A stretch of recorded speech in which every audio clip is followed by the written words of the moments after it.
itu? Ya, saya kira udah banyak kita yang tahu. Definisinya satu kondisi atau gejala atau komplikasi hasil dari adanya reflux atau aliran balik dari isi lambung ke dalam esofagus, ya, bahkan sampai ke dalam mulut, ya, rongga mulut. Nah, inilah yang terjadi sebenarnya pada gastroesophageal reflux disease,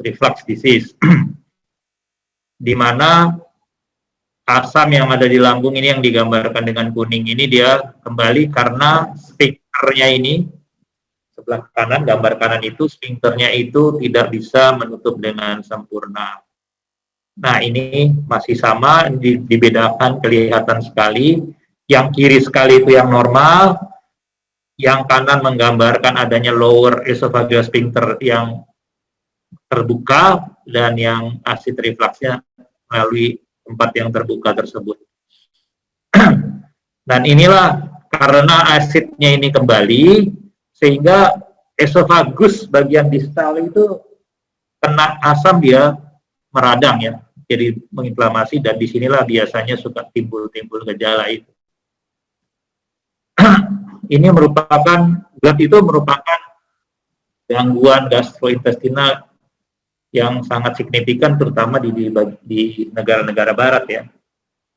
Prevalensinya katanya sih 10 sampai 23%, meningkat 25% itu pada individu yang dia memiliki yang paling penting dua komponen saja, heartburn dan regurgitation. Heartburn itu rasa panas di balik dada, ya. Nanti ada gambar-gambarnya.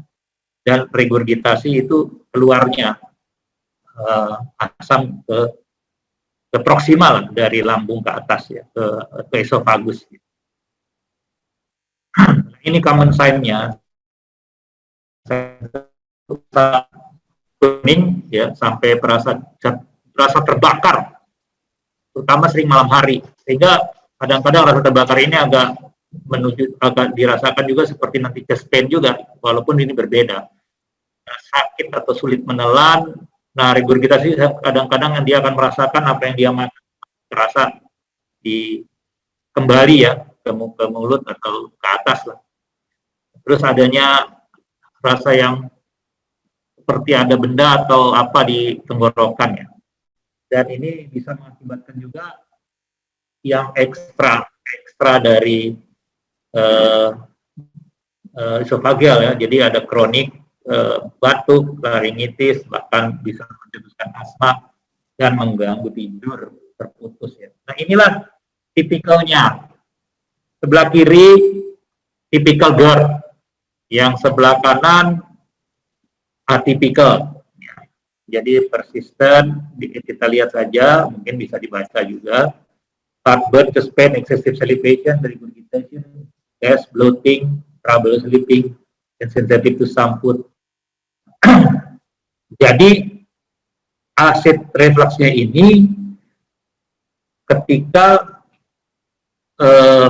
isi dari lambung itu kembali, alirannya balik, ya, ke esofagus. Timbullah gejala-gejala ini. Faktor-faktor yang merupakan risiko, sering orang bilang penyebab, tapi mungkin yang disebut faktor risiko lebih cocok, ya. Ya, obesitas, ya. Kemudian pembesaran daripada lambung bagian atas itu menekan ke diafragma sehingga bisa terjadi hernia dari bagian atas lambung, hiatal hernia. Pada kehamilan, penyakit tisu diastasis seperti skleroderma, kemudian pengosongan lambung yang lambat. Faktor-faktor yang memperberat, gitu, ya, adalah merokok, makan malam yang besar, yang banyak, dan waktu makannya memang late night, ya. Kemudian ada beberapa jenis makanan seperti fatty or fried food, kemudian juga beverages seperti alkohol, dan obat-obatan yang dikonsumsi. Ini yang saya lihat, saya ambil beberapa, ini sama aja sama yang tadi, cuma di sini udah ada beberapa semacam parasit, parasite, dan adanya defisiensi Mg ya. Kemudian ini bicara tentang kondisi daripada, sama aja kondisi daripada lambung ini. Saya gambarnya nggak bisa tampil sempurna nih ya. Ini karena tiga hal saja, yaitu esophageal sphincter yang inkompeten, delayed gastric emptying, sama presence of hiatal hernia. Nah, sedikit tentang chest pain. Karena tiga simptom yang paling ini kan heartburn, chest pain ya, sama regurgitasinya itu sendiri. Jadi chest pain ini sebenarnya kita bagi ada non kardiak sama kardiak. Yang kardiak itu ada yang non ischemic dan ischemic. Supaya tahu bahwa inilah sebenarnya pembagian chest pain itu ada. Jadi kita sedikit. Nah, bagaimana kita mendiagnosis? Jelas kita akan memakai riwayat penyakitnya, kemudian kita menanyakan simptomnya, dan bagaimana respon pasien terhadap terapi kalau yang sudah pernah diterapi, dan beberapa diagnostik tes yang mungkin diperlukan untuk memverifikasi diagnosis. Bagaimanapun ya harus kita melakukan evaluasi yang baik ya, supaya menghindari misdiagnosis ya. Kemudian kita juga harus melihat adanya mungkin komplikasi dan kegagalan daripada pengobatan. Nah, ini yang sederhana. Ini yang sederhana. Sederhana sekali, mungkin sudah ada teman-teman yang tahu bagaimana kita memakai anamnesis ya untuk melakukan semacam diagnosis lah ya, walaupun tidak bisa kita bilang tepat, tapi kalau kita suspek GERD, ya, itu ada GERD question ini ya, yang sebelah kanan ini GERD question. Kita menanyakan dalam 7 hari terakhir. Pertanyaannya 1 sampai 6 ini. Ya. Bila skornya nanti, jadi misalnya berapa mengalami sensasi rasa terbakar, bagaimana mengalami rasa adanya makanan yang kembali ke mulut, ya, ada juga merasa sakit nyeri lambung, mual, sulit untuk tidur malam, dan sering memakai obat-obatan karena rasa yang tidak enak itu. Ini ini ada skornya di bawah 7 itu bukan, kemungkinan bukan, dan di atas itu kemungkinan iya. Nah, baru di sini kalau plus ya, GERD-Q-nya plus berarti ada alarm simptom positif dan merujuk. Kalau dia negatif, kita boleh obatin dengan PPI.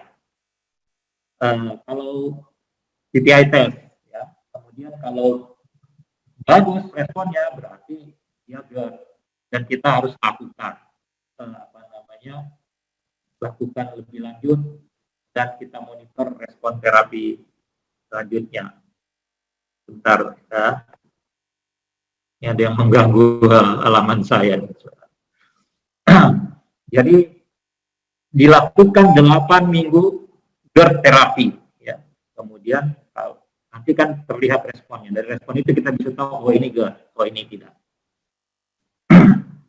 Nah, kalau tidak kan kita perlu melakukan endoskopi. Endoskopi kita lakukan ya, saya kira semua teman-teman sejawat sudah tahu ini. Nah, ini hanya segera gambar aja supaya kita tahu. Nah, di dalam klasifikasi Los Angeles ini ada esophagitis, ada seperti ini. Ya, mungkin ini gambar untuk teman-teman yang biasa melakukan endoskopi ya, konsultan-konsultan G itu dia akan bisa menerangkan.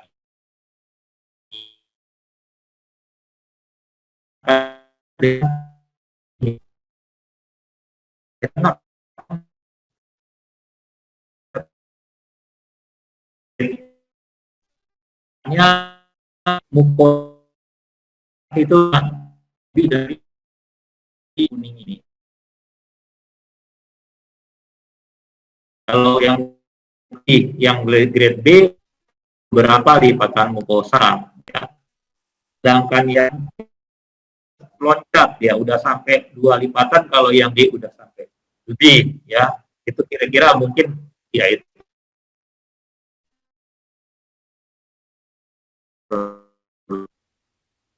fenotip. Ya, fenotip itu gambaran atau yang ada di dalam endoskopi itu akan terlihat seperti ini. Sindromnya kan GERD, tetapi penyebab secara yang terlihat di endoskopi itu adalah non-erosive reflux disease. Jadi tidak ada erosi.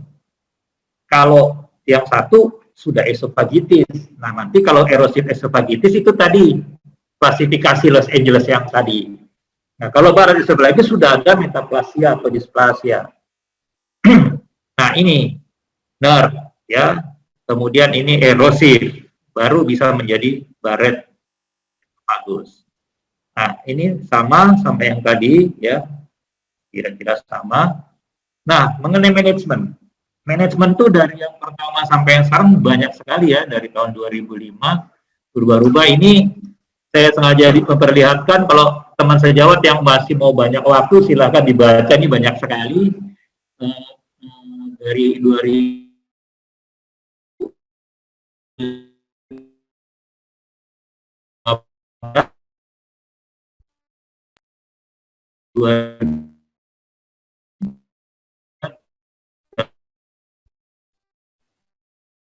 2018 ya, tetapi secara umum tidak terlalu banyak yang berubah, ya, tidak terlalu banyak yang berubah. Hanya kita kembali saja dulu ke American College of Gastroenterologists yang kira-kira sudah lama ininya, tetapi masih bisa dipakai. Rekomendasinya ya, lifestyle medicine mungkin berguna ya untuk mengontrol gejala ya pada kebanyakan pasien. Level evidence-nya lumayan di sini, bukan lumayan, 4 itu paling kuat ya. Orientasi terapi, antasid dan OTC. Kemudian itu yang untuk gejala ya. Maksudnya untuk gejala perlu antasid dan supresannya ya, supresan OTC, acid supresan. Acid supresan itu yang diinikan adalah PPI, karena dia PPI lebih golongan sol-sol itu dengan golongan din-din itu lebih bagus yang sol-sol gitu ya. Yang din-dinnya kurang bagus. Walaupun kemudian bisa efektif untuk beberapa yang kurang setir ya, kurang berat lah gejalanya. Baru ada yang disebut promotility agent atau kita sebut juga prokinetic. Ya, itu bisa dipakai golongan misalnya domperidon, cisaplid dan lain-lain. Nah, kita melakukan terapi yang kontinu, ya, kontinu, tidak boleh terputus untuk mencegah komplikasi. Anti-reflux surgery bisa di maintain ya sebagai opsi ya. Kemudian endoskopi terapi kontrol juga sebaiknya sih dilakukan. Jadi GERD ini juga kalau dia refractory kepada medical terapi ya harus dilakukan testing pH ya sebelum dilakukan surgery kalau dia gagal dengan medikamentosa. Nah, jadi dasarnya cuma ini ya, lifestyle medication, modification, kontrol dari gastric secrecy ya. 80% pasien bisa mengalami rekuren. Ini yang perlu kita ingat ya. Nah, ini yang mungkin kita bisa pakai saja. Ini lumayan ya, lebih singkat. Jadi ada review yang bisa kita lihat dari sini. Nah, ini dia di dalam yang tadi ya, di dalam saya kembali sedikit, di dalam current trend in the management ini akan sejawat bisa lihat. Nah, inilah tipenya ya, apa-apa yang dilakukan modality terapinya. Ada lifestyle, ada medical, atau obat-obatan, ada pengobatan secara bedah, dan endoluminal terapi. Ya, jadi itu tugasnya nanti gastroenterologisnya ya. Nah, ini suportif, ini penting, ini therapeutic approach-nya ya untuk malam gitu ya. Menghindari makan 3 jam sebelum tidur, mengangkat atau meninggikan kepala ya, kemudian menghindari right decubitus position, ke kiri saja, karena aliran daripada asidnya sendiri ya. Matikan lampu supaya tidurnya enak, kemudian memakan obat PPI ya, sebaiknya juga selama mau tidur ya, diurinate kan diberikan sebelum makan ya, makan malam, supaya tidur malamnya tidak terganggu. Nah, ini kadang-kadang perlu di split dosisnya supaya terjaga kadarnya, dan pertimbangkan non medical terapi ya, mungkin ini ada hubungan mungkin salah satunya dengan psikosomatis ya. Baru ini jenis-jenis obat-obatannya sendiri, yaitu ada omeprazol. Saya kira sejauh sudah tahu semua ya. Nah, ini stepnya untuk optimasi ya. Untuk optimasinya tuh kita tanya, udah bagaimana lifestyle-nya, bagaimana compliance-nya yang dia bisa rasakan, perbaikannya lah ya. Kemudian menjamin dosisnya tepat, baik waktu maupun jumlah dosis, dan bila perlu kan tadi di split ya. Kalau tidak bisa juga bisa naikkan kepada PPI yang lain. Katanya untuk reflux ini jenis rabeprazol ternyata agak baik gitu, dibandingkan yang lain. Kemudian kandidat untuk bedah ya. Jika side effect dari terapi kemudian tidak compliance, kemudian dia harus discontinue atau tidak mau pakai obat terus, kemudian adanya hernia, kemudian regurgitasi yang berat mestinya ya, dan tidak tertarik lagi dengan medical terapi, dan abnormal dari pH test ya. Simptom ini tidak berhubungan dengan, bukan acid reflux ya, tetapi walaupun sudah maksimal dosis, tetapi dia masih ada gejala, jadi sebenarnya tidak berhasil. Nah, ini jangan lupa, saya selalu balik lagi ke sini nanti, karena ini lebih penting. Tadi kita bicara obat, bicara segala modalitas, ini juga ternyata ya penting juga. Saya kira kita sering tidak punya waktu untuk bicara ini sama pasiennya. Nah, komplikasi stricture, ulcer, sama Barrett esophagus.